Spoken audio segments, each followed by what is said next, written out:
Good morning and welcome to day 18 of Start Strong. Today's practice is building a feedback loop. Here's what I mean. When school starts in June, you're going to teach lessons, give assignments, assess student work.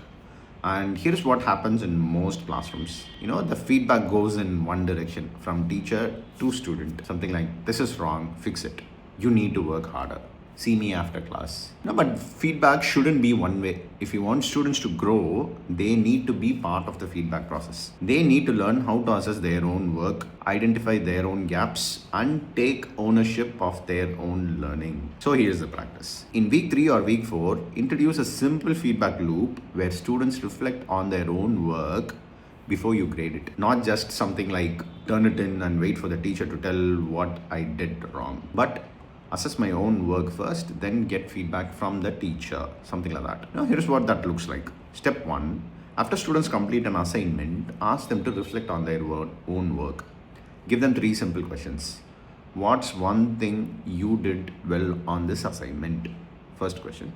Second one is, what's one thing you struggled with? And the third one is, if you could do this again, what would you change? They write their answers at the bottom of their work or on a separate reflection slip.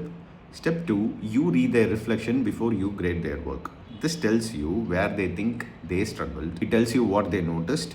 It tells you whether they are being honest with themselves or just guessing. And step 3 is about, your feedback responding to their reflection. If student writes, I struggled with the second part, you don't just mark it wrong. You write, I can see you noticed that. Here's what you missed. Try this approach next time.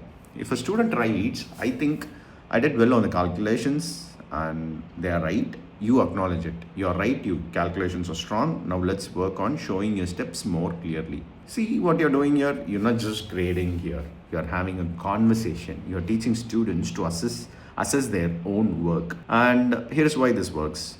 When students reflect on their own work before you grade it, 2 things happen. First, they start noticing their own mistakes. Instead of waiting for you to tell them what's wrong, they start catching errors themselves. They become more self-aware. Second, they take ownership of their learning.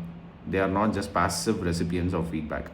They are actually active participants here. They are learning to assess, adjust, and improve their work. And when students learn to reflect on their own work, your job as a teacher gets easier because you're not the only one identifying gaps there.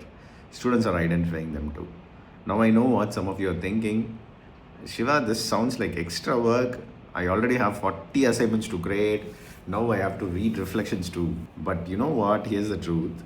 It takes an extra 30 seconds per assignment, but it saves you time in the long run. Because students start catching their own mistakes, asking better questions, and they also improve faster because they have that inherent ability. And more importantly, you are teaching them a skill they will use for the rest of their lives, the ability to assess their own work honestly. Try this today. Write down 3 simple reflection questions you will ask students after assignments when you start in June. Visualize yourself introducing this feedback loop in week 3 or week 4.